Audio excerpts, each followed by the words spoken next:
newsfan.com and KHQ in Spokane. He's also played central roles with Cable 8, WSU's student-run TV station, and intends to become a local news reporter after graduation.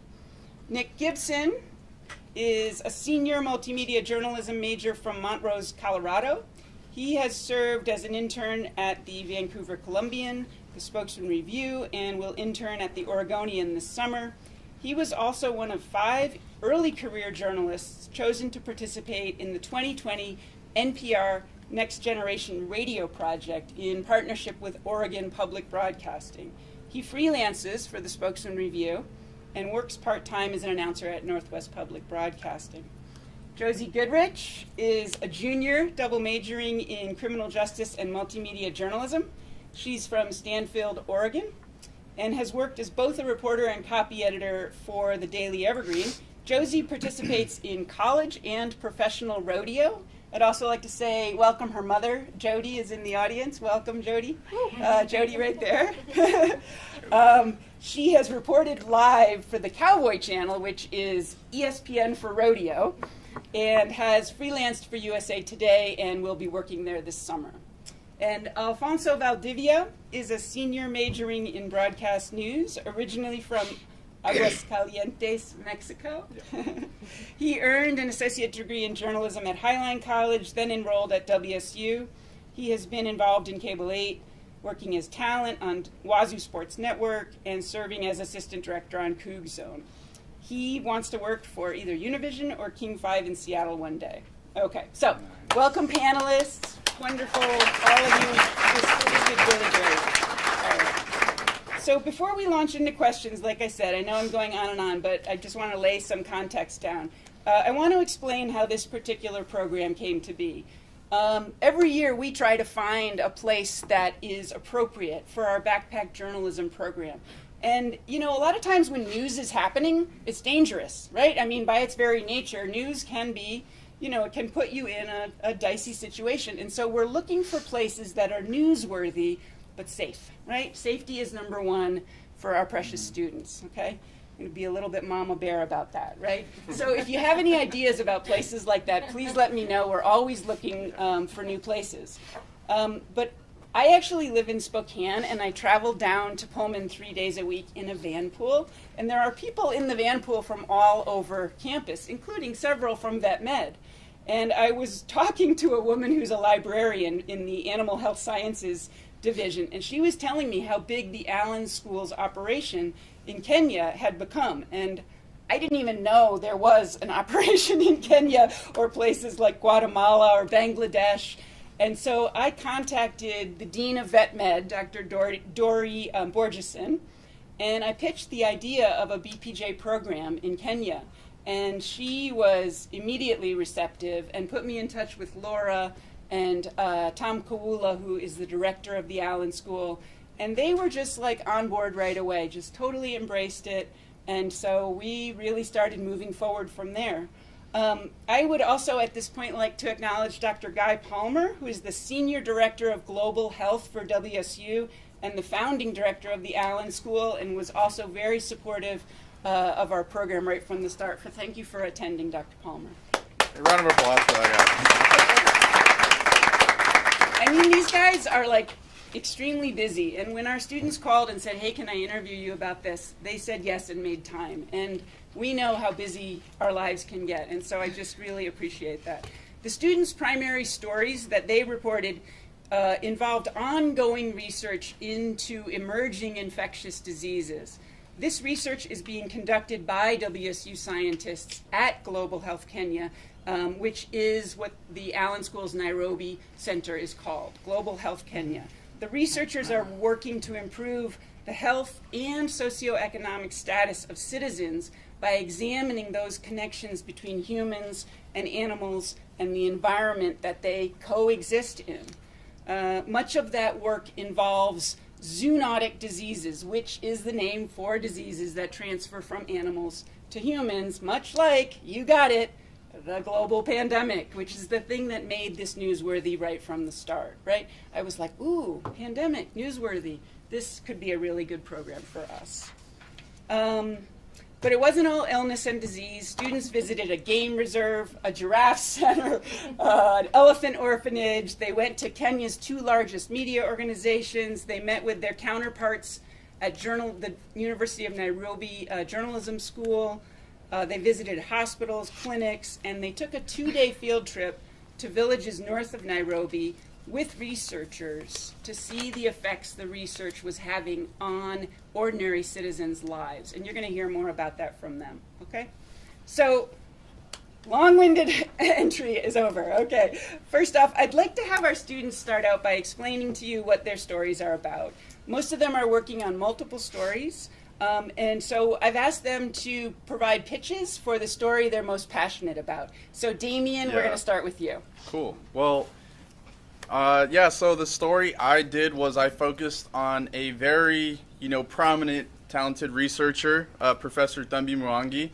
He has a lot of titles, so I'm going to get through this. He is the co-director for the Epidemiological Modeling and Analysis Center, the director of Feed the Future, which is the story Josie's working on, and he is also an associate professor for the Paul G. Allen School of Global Health.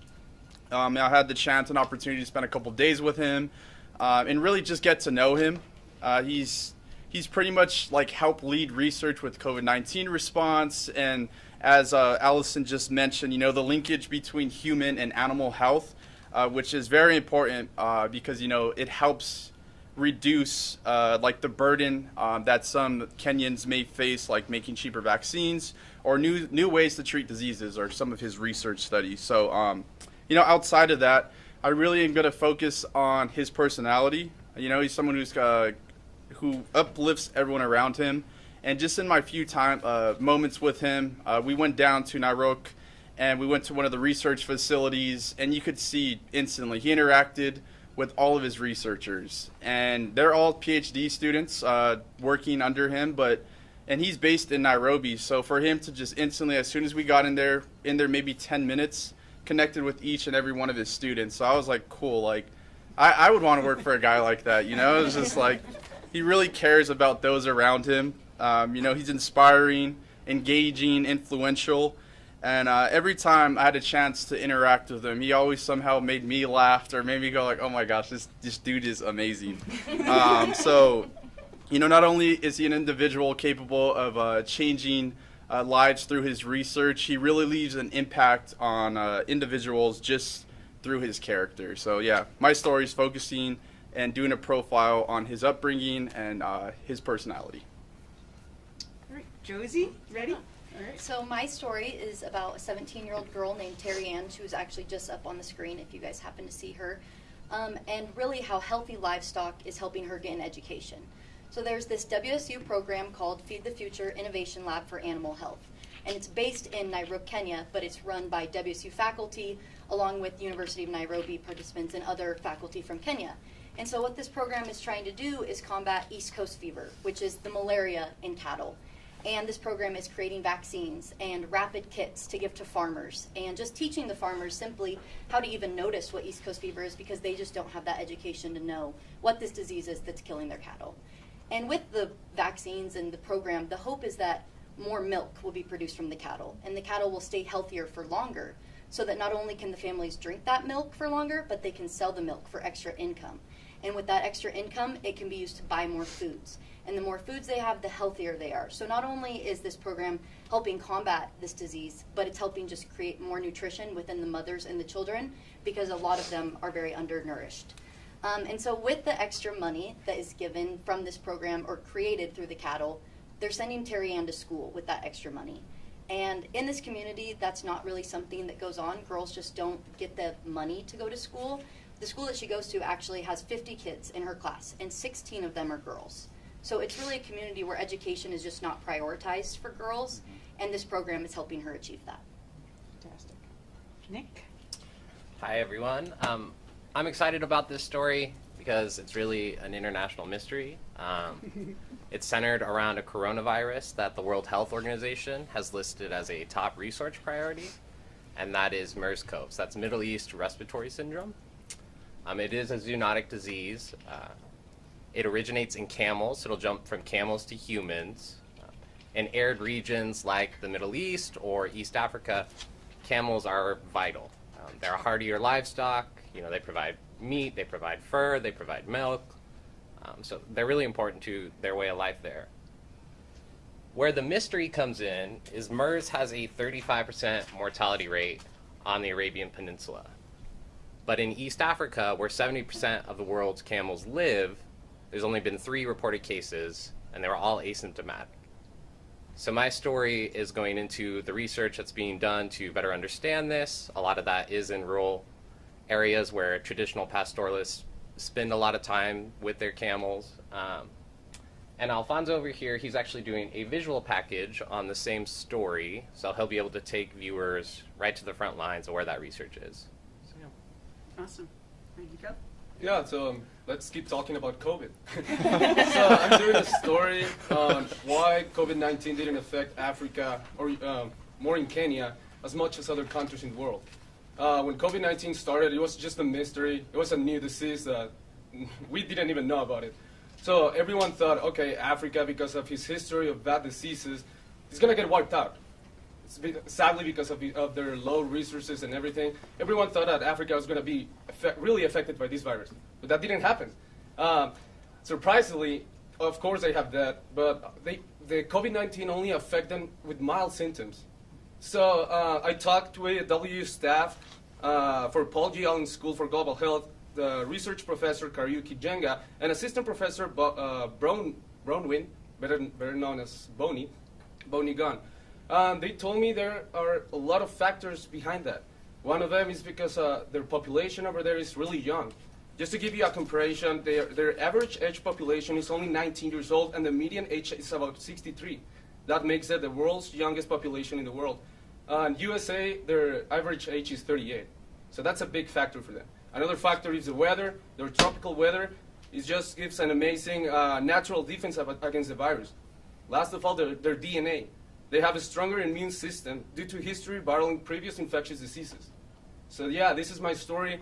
And I think it's very interesting and important because this only changed the perspective of how Africa and their countries can be better to hold infectious diseases than us.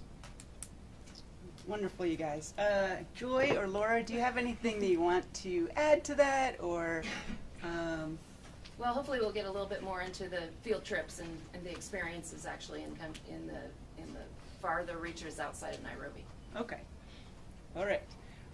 Okay, so folks, most of your reporting, as you've discussed, was about research into infectious diseases. So how do you feel like this experience has changed your perspective on our larger global health picture? Nick, let's start with you on that one. Yeah, I think the biggest takeaway for me is just how global it really is. These researchers are collaborating across continents. I know when COVID-19 broke out, we kind of heard a little bit about okay, these researchers are over here, this is what they're seeing in Italy, and they're interacting with folks in Africa, and they're letting them know what they're seeing battling the virus, and then that information also comes to the States. So I think it really provided a good perspective on how global, those healthcare efforts really are. And I don't know if you guys have read many research articles, but sometimes they'll have 15, 20 names at the top. So when I would do that, I was like, okay, what are all these people doing? I don't understand how many people could be on this. But then you're out there in the field and you're seeing that work done, and I was surprised there weren't more people involved. It really is a global team effort. Damien? Yeah, to add on to that, I think it's maybe more aware about how impactful these diseases are, and like Nick said, just these researchers, this is their life, this is their study. Not only are they doing it for their own well-being, means of life, they're also trying to help everyone else within the community. And just visiting the hospitals there and seeing how they handled COVID-19, this is really made me think back to over here, denying it from the top. So they took it serious when they seen advanced European country, advanced United States country really crumbling in a system where millions or hundreds of thousands of Americans were dying, family, siblings. So I think it's just having a respect for those who are in those positions and those researchers who are doing great work Diseases spread across borders, they spread cross country, so it's really a health issue that's very important. And I think understanding and supporting those who help prevent and control these diseases is something I really took away from this trip. Awesome. Alfonso? Yeah, just to add into that, we need to put more attention into our researchers. We don't give them enough attention that they deserve, because they really do a big part to keep us safe. Before the pandemic, we didn't even know, we didn't even care about this as much as we do now. So I think they deserve a lot of more attention, a lot of more money to do their research, because sometimes they don't have enough resources to keep doing their good research they're doing. So, yeah. Laura or Joy? I guess I just want to highlight the fact that when COVID hit the world, and unfortunately it was something that was a global effect. When it started out in China and then later, Europe and the US, Kenya did have some lead time, because we had that time to observe and see what was happening in other countries, and that ensured that we were prepared. We trained our health workers in terms of the infection prevention and control. But I want to Damien to share what it meant visiting Kenya's National Referral Hospital. And it's not only our National Referral Hospital, but it also serves 5 other countries, and we had the privilege to go to that hospital that was the heartbeat of COVID-19 response in Eastern Africa. Yeah, to add on to that, like visiting the hospital and meeting with the CEO there, it was real interesting to see how their response and approach was. He mentioned to us seeing those type of deaths, from American, European countries scared them. They feared death, so they took their campaign serious, and they were quick to, order all the PPE equipment, get their ICU beds, get the oxygen tanks in, so they were prepared. So when it did happen, they were ready. We didn't have that over here. We were strapped for resources in America, and we were panicking, trying to get all that equipment. And so seeing how they handled it, and they had an extra amount of time to kind of see how these other countries were going about it, they knew they had to take it serious. Yeah. All right. So you guys are just beginning your journalism careers, so I'd like to hear you guys talk about how this experience in the field might alter your approach. What have you learned about journalism from this? So can we start with you on that one, Alfonso? Yeah, sure. So this changed my whole perspective on how a journalist has to work. Why is that? Because when we were sent out to this trip in Kenya, normally here in WSU they provide us with a lot of resources, and I'm glad for that. But over there, it's just like you're in another different environment, in another different country, and you gotta be ready for what you're gonna report on. You just don't have to be. I mean, here they give us like a week, maybe 2, to do just one story. Over there, we were there for 5 days, and they just throw us a lot of information. So that changed my perspective. I was like, okay, so this is the real world. This is what I'm gonna be doing for the rest of my life. So I gotta be ready. So yeah, I mean, this trip gave me a 360 change of my perspective on how a journalist has to be and has to work. So yeah, just be prepared for everything that may come to you. What about you, Nick? Yeah, I don't know, the journalism aspect, that's what really attracted me to this opportunity. And I think it taught me a lot about meeting communities where they are. That's kind of a twofold answer there. So in rural Kenya, like when Alfonso and I went on our field trip, radio is still king. It's easy to disseminate information widely, and it's super accessible. Those folks can turn on a clock radio, and they have their news right there. And so I think that was really important to keep in mind when we talk about solving the news desert crisis here in the U.S. or serving rural communities here. Is how are we going to package this information so it's accessible for those communities we want to serve? I mean, journalism is a service job. As you guys can relate, I got into it because I wanted to do some good, Mm-hmm. So we want to make sure we're getting our reporting in front of those communities. And then I think on the other side, I was hyper aware of the fact that we're 4 students from an American university being dropped in Kenya for a week. Like, I think we all got a taste of what it's like when a bunch of reporters parachute into your community last fall. So that's the other aspect of meeting communities where they are is, I tried to be as prepared as I could before I went out there. I'm doing all the reading on the history of the country, cultural customs, the big issues that they're facing right now, and I think that really helped build relationships with the folks we interviewed so that our stories could benefit from that. And so, yeah, I think it just taught me a lot about meeting folks where they are. That's fantastic. Josie, I feel like when we've talked about this, your experience feels a little more personal. Can you share some thoughts about that? Yeah, this story is really special to me, and hopefully I can get into really the details of why, but it's specifically Terry Ann. She really has impacted my life from just the small moments I had from her. But aside from that, because I would love to talk about that more later, the story itself, Feed the Future, the program, is a great story. What WSU is doing is amazing, and it's changing the lives of many people on the other side of the globe, and that itself is a story. But I wanted to take it a step further and see how someone is actually benefiting from that story. And so by getting to talk to Terry Ann and go to her home and meet her family and talk to her mom, and then even I went to school with her and got to see where she's getting her education. I feel like those details and making those connections make the story that much better for everyone else, but even for me. It helps me just understand how this program is literally changing a 17-year-old girl's life. And so that's the kind of journalism that I want to be a part of, because I've never really had a story like this before. I mean, I write about programs or whatever is going on in the community, but being impacted that much by something, especially on the other side of the globe, was an experience that I could never thank the Murrow College enough for giving me. And so that's the kind of journalism I want to be a part of, and that's really what I learned from this trip. Damien? Yeah, I think like Pancho said, this is constant work. So I was tired and exhausted. Like, This is Pancho. like, He has like 3 names. I don't know if any of you have taken media law, but the way media law works is how I felt over there with all the constant interviews, not being able to decompress. My brain was just loaded with infectious diseases, talking to researchers, talking to different people. So I think just giving yourself some time to decompress some of those thoughts, and like Allison told us, like start jotting things down from interviews, just take notes about how your day went. So there's a couple times I was in my notes or maybe scrolling on Twitter.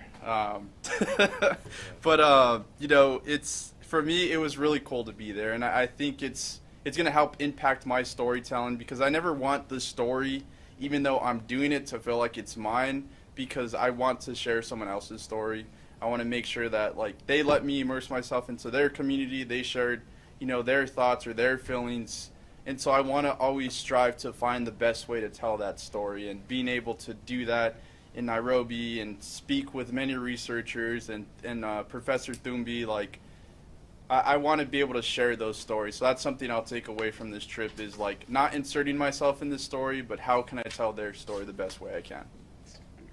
And kind of to their point about being overloaded, like I think we used each other a lot as well. So use that support network. Every night we were talking for an hour and a half. We were all talking over each other, but we just needed to get it all out there. I think we did a really good job of helping each other. Nick was always asking me if I needed help, if I was okay, if I wanted to talk about what was going on. Damien and Pancho, sorry, I love calling you Pancho, they helped me really get into broadcast a little more and just kind of learn, like, hey, this is how you should do your stand-up, this is what you should say, this is the better lighting. And so I'm really thankful for all of you guys. It was a great trip. Yeah, just like teamwork makes the job. So if you don't know how to work in team, Makes the dream work. you better start doing that, because now if you're here working alone, you're gonna be right up there working in a team. So yeah. So we've touched on this. Laura, Joy, do you guys have anything to No, kind of that's add to good. that? I guess that's just to say that with all the overwhelming response and your field trip, that's how the real world is. Yeah. And I guess here at WSU we have a supportive environment, we have everybody who's here to help you, but once you get out there in the world, it gets that overwhelming and you've just got to find your niche. So it was great that you got to experience this in the world, and the world is waiting for you guys. That's awesome. I love that. So we've touched on this a little bit, but if you guys had to say, like, what was your biggest takeaway, or what really stood out to you most from this experience in Kenya? what would you say? I will go first. So mine, as I've talked about a lot, is Terry Ann, so I hope you guys aren't too annoyed of me from that one. But mine was her, and really her life, and how much I relate to her, I guess, in a way. Not as much, but I don't know. We have a lot of similarities. So she was raised on a farm, and so am I. And her cattle, as I have hopefully explained well enough, impacts her entire life. And while cattle does impact my life, you know, that's what my family does for a living, that's how my parents make money as well, it's not as harsh, I guess, on my life. So if her cattle are to die or get this disease that she's a part of this program for, she can't continue her education most likely. That's where they're getting the extra funds. But that's not the same reality for me. If my cows die, which that's just the nature of livestock, and my cows have died, I still am here, and I still get to continue my education. And I don't think I really have made that connection that is the reality of other people's lives. And so I guess I'm also feeling very blessed that I do have the life I have from this. But also with that, I see a lot of strength in her for that, especially from her mom as well. And it really reminds me of my mom. Her mom fought against her father and said, we need to sell these 2 cows to send Terry Ann to school. And, you know, the women don't really, in this community, at least stand up like that. The man is the head of the household. And she said, we need to sell these cows because Terry Ann is young and she deserves an education. And so when I was listening to her mom speak about this, I was just like, wow, that sounds so much like my mom. And it was just really special for me to see that women empowerment in a community where there isn't women empowerment.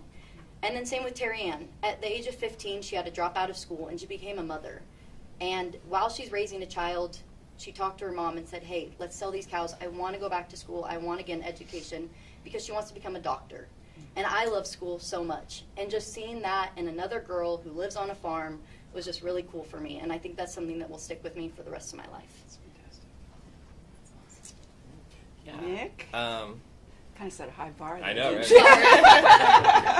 We're going to talk about moms a lot.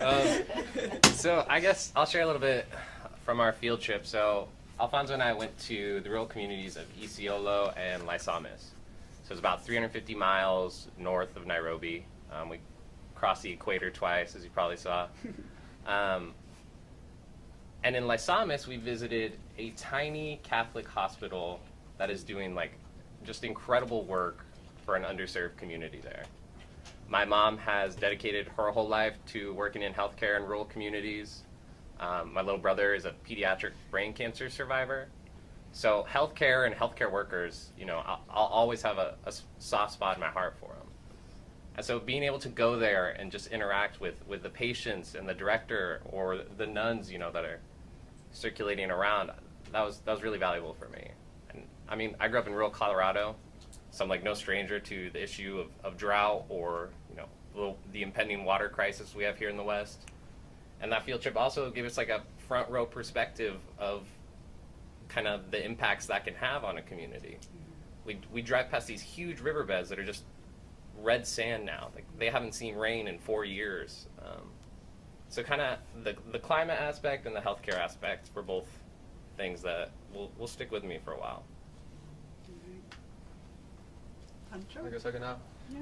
So my biggest takeaway, I would say, again, just like how this is the real world, this is how you gotta work as a journalist. But apart from that, talking about researchers, I would say that COVID was a wake-up call for all of us, for the country.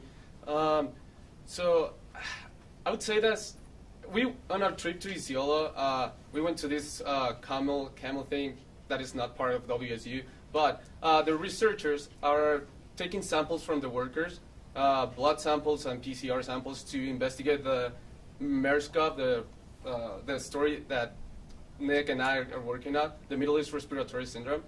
And what really stick out to me is like the workers from that camel house, they give their samples, they literally give their blood and they don't get anything in return. So I would say that those people are like, wow, you are so kind just to help the researchers into this project and investigation, because I could not imagine people from here doing that. like, oh, I mean, I'm gonna give you my blood and I'm gonna let you do all these studies on me, and I'm not receiving anything from you. Like, am I doing this for free? Yeah, I don't see this happening here. So, like, that really stick with me. It's like Kenyans are such beautiful people, and also talking about COVID. I would say that we still need to pay more attention into infectious diseases and COVID, because at the beginning of the pandemic we were like, oh, COVID is here, we need to do this, we need to do that. Okay, let's focus on what this is. 3 years from then, we don't really care about COVID anymore. We're not using masks. We're not washing our hands as much as we used to. We don't see any more alcohol or how do you say that? Hand sanitizer. Hand sanitizer in the station anymore. We just don't care anymore, and I'm sorry, but that's stupid for me. I mean, because COVID is still around us. It's still here, and we just don't notice. So yeah, just my takeaway is just like, pay more attention to that, and pay more attention to the researchers that are doing this job. When we were on that field trip, I kept asking the researchers, I'm like, how do you get these guys to agree to be part of all this testing? And they're like, what do you mean? They just say yes. Like, we don't have to convince anybody. Like, Yeah. Damien? Yeah, I don't know if I could top what Pancho just went off on, but no, I honestly, like, it was just, like, being able to, you know, go into the community, and like Nick said, like, obviously from, like, America, it's just, like, feel like you're intruding sometimes, so that's never how we wanted to feel, but just them allowing us to, like, everyone we met, you know, they had this level of respect for the work we were doing. And for the researchers to tell us, like, you know, we respect the journalists and the work you guys do. You guys help share our stories. It felt really good to be recognized for that, because I think these people are superstars, you know, the amount of work they're doing. So that level of respect, you know, everyone respecting each other's hustle. When we went to the Masai market, and just, like, the people there who have to sell, to, you know, make means for their life and their living. Even when when we were leaving the Masamera, there was this moment when this, like, 3 or 4 ladies were surrounding the car, like, putting all the stuff they're trying to sell through my window. They started throwing it on my lap. They're like, just buy it, just buy it, just buy it. And I thought that, like, the driver, he was also, like, a researcher to Moima, and I thought he was going to, like, close the window and, you know, be like, hey, like, no thank you. Just let it happen. And I was like, okay. Like I said, it's like a level of respect thing, you know. He's this high-profile researcher, and he doesn't mind that these ladies are trying to sell their you know, their gifts or their items to us, because that's the way they make means to live. So I think, you know, like I said, just having that level of respect, recognizing, you know, everyone has their own hustle is really a nice feeling. And then when we went to Aroke, we also got to visit what it's like to be, you know, what a wife and her kids will live in. And it was like a smaller hut, a little house, and there was like maybe 5 kids that would have to sleep on one bed, and it was also the kitchen. So, you know, being like them allowing us to immerse ourselves within their community, I'm, like, very grateful for that. And if I could add on to that, I just felt like as Pancho said, they were beautiful, and they really were, and especially on the inside, they were so genuine, and they were also curious about our lives. Mm-hmm, mm-hmm. And I felt like we were, I mean, at least for me, I don't want to speak for the others, but I felt like an equal, even though I'm obviously much younger and I don't even know what was going on, but they were so willing to just explain what East Coast fever is, and explain, you know, what the Masai Mara is, and just all these things. They wanted to just help us and teach us, but did it in a way that was so respectful and genuine. And I think that, and it was their culture, that's how they are raised, and I thought it was beautiful. Go ahead. Can't say it better than that, really. Okay, so we're going to kind of cut away from all this disease and research stuff, and I just want to hear, what was the coolest moment ever on the trip for all of you? We're going to start with Josie. Okay, mine was the game drives and the animals. I loved the animals. I've never been to a zoo, so those were my first time seeing giraffes, elephants, and then the fact that we even got to feed the giraffes. But the zebras were my favorites because they look like my short, fat horse at home. So I love the zebras. Damien? So exhausted all the way we get to Thursday, and Joy's like, yeah, we're going to go visit university students. And I was kind of like, I'm tired. I'm ready to end my day. And then we get there, and I was just like, awakened by his love talking to the journalists over there at the University of Nairobi and seeing how they do their journalism and going to the different news stations. That was the highlight of my trip, was meeting the students there and having those conversations about how they do their journalism. Awesome. Pancho? Yeah, just like as Damien said, got to meet the journalists from the university. It was a special moment because they're our age, and it's like, wow, are you working on this? Are you working on that? I mean, just watch their work was pretty special. But the fun part, as Allison said at the beginning, Joy, everyone over there recognized Joy, so it was just like, we were just walking in the street, and people were like, is that Joy? Yeah, I've seen you on TV, I've seen you on TV. So we were like walking with a celebrity. We went to a market, like a public market, and even people were like pointing at her, so it's like, oh my god, it's so funny. And the fun part is that she was like, oh no, it's not me, no, you better take me by someone else. I think it was fun, just like, yeah. She's famous. The prices went up in the market too, and they're like, hey, she's on TV. My favorite part was the food. Everything was so good. I honestly was so sad to come back and eat a Coog burger. I've had plenty, but I was a little bummed. The fruit was in season all year round, so we were coming back from our field trip, and our driver, he was fasting, and so once it hit 6 p.m., he pulled over to the side of the road, and there's this little farm stand full of mangoes and sweet bananas, and he's just buying a bag of mangoes. So we go out there to just kind of check it out, and this sweet older lady just kept chopping up mangoes, giving them to Alfonso and I. We just had juice streaming down our faces. Like you've never eaten before. I know. It was so we good. were hungry. We don't feed them on these. I was a on long day. I was on the other side of that because I was ordering cheese pizza because I'm a picky eater. So Yeah, I think we ate between us probably 2 goats total throughout the week. Their food is so good. These guys have talked a lot about Joy, and really, honestly, we couldn't have been more lucky to have Joy. It felt like, I'm not a religious person, but it felt like a godsend for us, because when the death in my family occurred and we needed somebody to take over this program, and it was a difficult time in my life, having Joy, if I had crafted the perfect person to take over this program, a 15-year health reporter who had contacts with all the people we were working with, who was just starting as a doctoral student at Murrow College. It was almost like, la la, here you go, here's your perfect person.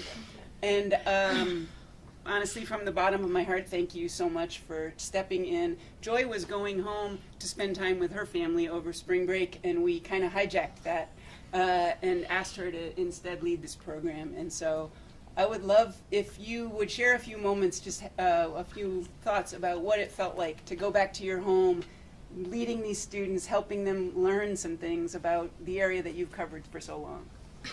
Thank you. And I'm not a celebrity, so. Yes, she is. So for me, it was something very, very honorable. And the best journeys take you home. And home for me is very metaphorical. It is that physical place that you call home. So for me, Kenya is home. But home is also journalism. So it was a great experience, not only to take them to Kenya, where I come from, but also to take them to the world of journalism, which I've practiced.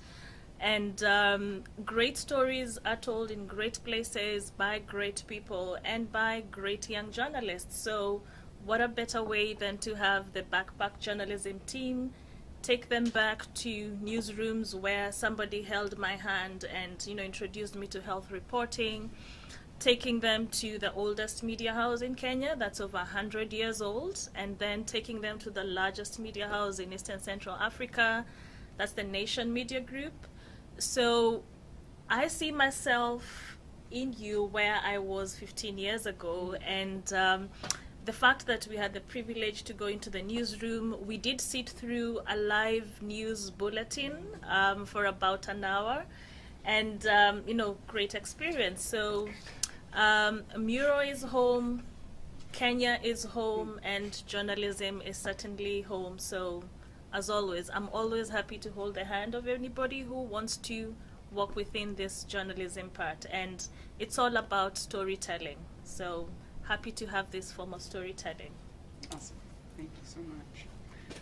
Also, I want to very strongly and publicly thank Laura Lockhart for the work she did to make this program a success. She was so responsive to our students' needs, and again, when we needed really sort of like a separate second chaperone, she really stepped in and helped out. She actually shifted her hotel to the students' hotel to provide an added measure of safety for them and an added person they could turn to. So thank you so much for everything that you did.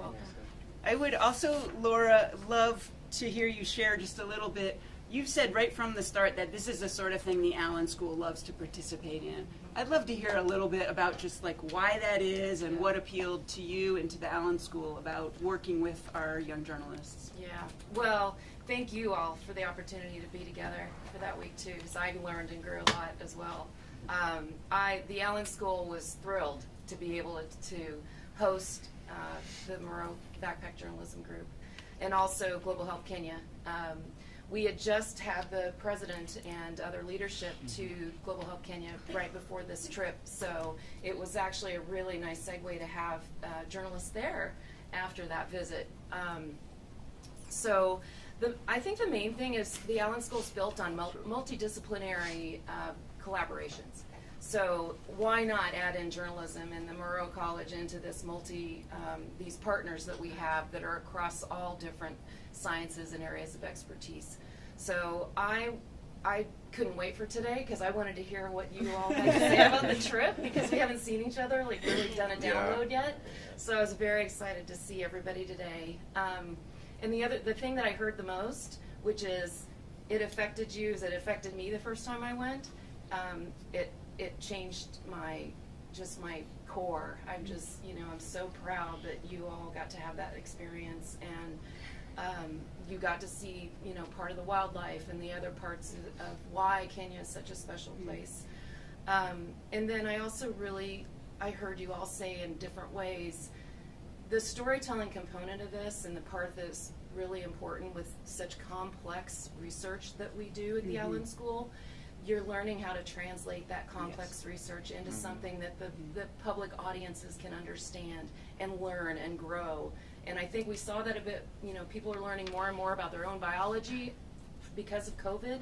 And now I think we have more and more opportunity in health and science reporting to really translate some of those harder concepts and make it real. So Terry Ann, why is East Coast fever affecting a young woman in high school? I mean, what is that?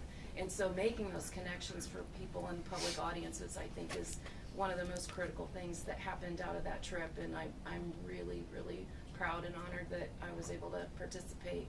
We had a good time. Yeah, I'm curious about something because for me, moving to the US just about 3 months ago, because this is my first semester, the culture is different. It was my first time, experiencing winter. The food is a bit different. I'm curious about your food experience in Kenya while we were there. I can start. Yeah, so the food over there, as I said, it was delicious. It was this fun story that everywhere we went, we ate a lot, like a lot of food. It was so good. No, then, you ate a lot. You ate a lot. We would grab in the morning. He's like, I'm full, and then he would just eat like 5 plates. I mean, I wanted to try everything. So yeah, just like fun story. She was just like Josie was like eating, and then I don't want anything. I'm like, okay, I'll take it. I would eat like 1 or 2 things off my plate because I'm a really picky eater. Cheese pizza, and I'd be like, Pancho, you can have it. Eat all of my plates. Yeah, but like, the food is something else. Just like very, very good. I don't know what you guys think. I also felt better. Like Damien and I were talking about it because there wasn't as much added sugar or salt. And so I got back to the States. I was like, oh man, I gotta change that. Yeah, like I think they prioritize like lots of like protein, so like the goats, and then like a lot of like the chicken wings, which are like farm grown chickens, like they actually live lives, and they're not just cooped up. So it tastes, it's like really different, and the food was really good, and I was trying all kinds of different juices, and it was kind of a trip because we had like a lot of sugar to our juices here, and over there it was like natural fruit. And what was that one I tried that I couldn't stop drinking? Was it the sugar At the cane? hotel. The tamarind? Yes, well, I don't even know how to say that, but that was so good. It was probably one of the best juices I've ever had. It was like a mixture of lemonade and apple juice. There's no sugar in it. So So you guys are going to be haunting all the ethnic grocery stores now. Do you have any guava juice? I haven't left very much time, but would love to open it up for a few questions. Yeah. Yeah, you talked a lot about how kind of sensitive and a little bit surreal it was to drop into a community for just about a week. I would love to hear some of how you like gained the trust of the people that you were talking to and made them, let them understand that you knew like where they were coming from. Yeah. I could, let me just say one thing. It's like within their culture. Like they welcome you into their homes, into their place of living. Like Joy even said, like you could show up and they'll be like, "Hey, welcome in." Like, you know, so I think it was like really a culture thing within Kenya. At least that's what I got instantly. I agree. I think that they were just very receptive to just teaching us. But what I will say, at least for Terry Ann, is she was very shy. And although she spoke English a little bit, because that's what they teach in school, I've learned, in our interview, she wouldn't speak to me in English. She was so shy and so nervous. And I don't blame her. I came in as this white girl speaking English super fast because I talk really fast and I talk a lot and I had this blonde hair and like that's scary. I don't know if she'd ever seen that before. And so Joy was like, talk a little slower, just gain her trust. And so the next day, that day she didn't speak any English to me. The next day when I went to school with her, I finally got her to talk to me just a little bit. And so I think if we were there longer, I could have gotten more out of her.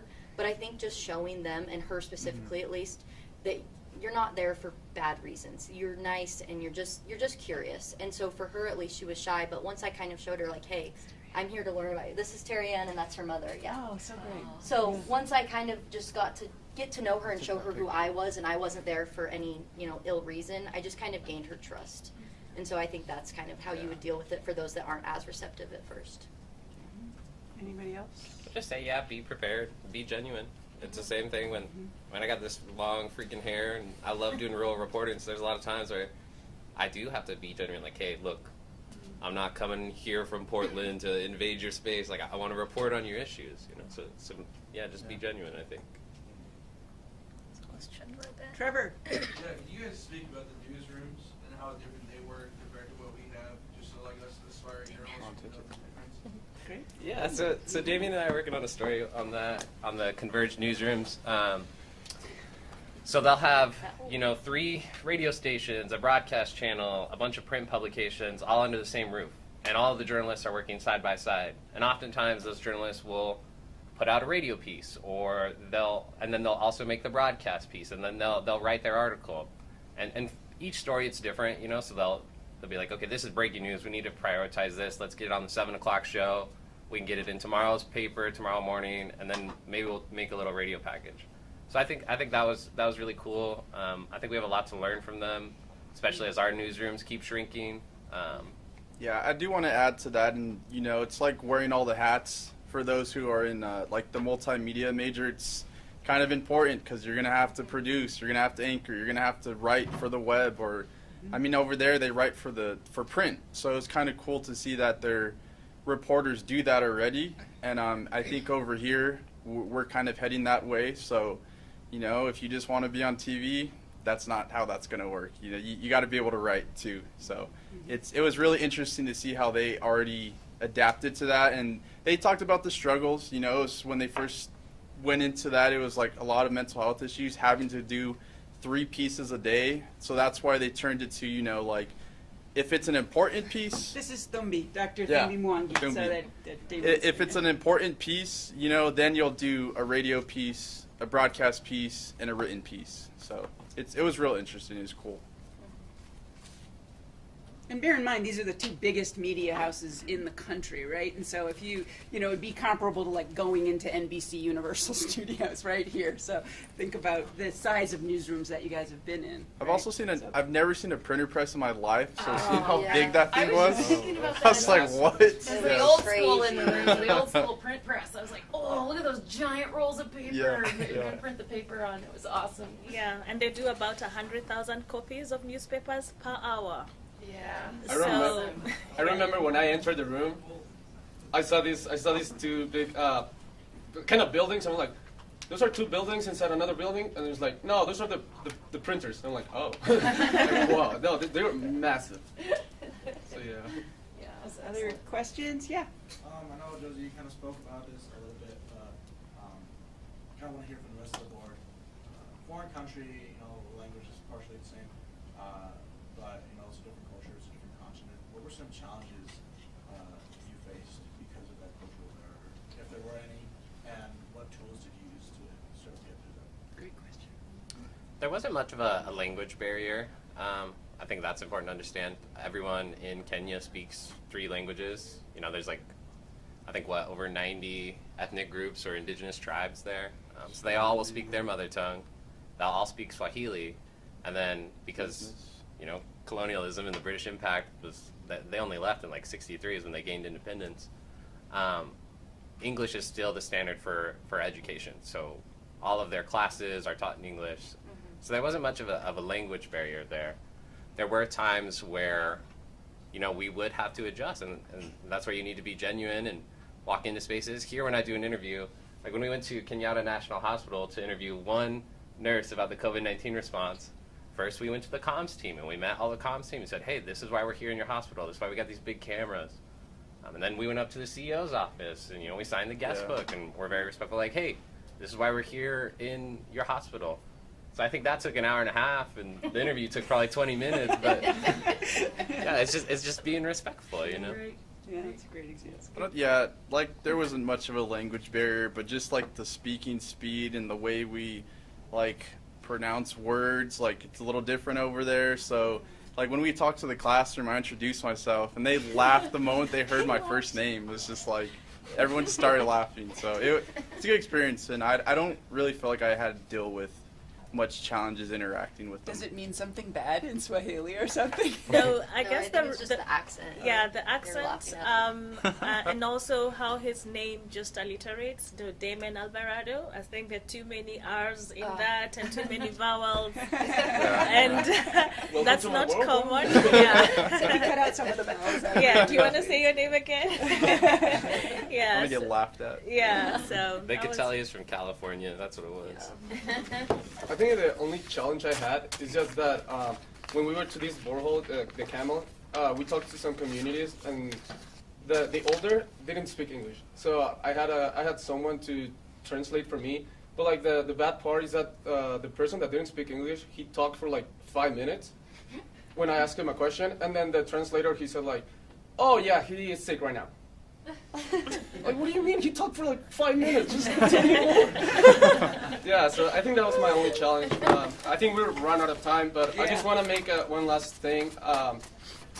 Don't ever be afraid to join this program, to apply for this program, because this is very, very helpful for your career, and it's just gonna give you a very good experience. So don't be afraid to apply for this program. So thank you for the segue. The application deadline is usually the last Wednesday in September, and if you want to know how to make your application really sing, I would hit one of these guys up. And Josie is not graduating, so she's your girl. You got to go ask her, how do I make my application really sing? This program, for me, changed my life. I hope I made that clear. This was the best thing ever, and it was paid for by Murrow College, which is not only the greatest opportunity ever, but take advantage of that. That's so amazing. It was great. If anyone wants any advice anytime on reporting this program, please reach out. We're always happy to help. All right, thanks a lot, guys. Thank you. Thank you.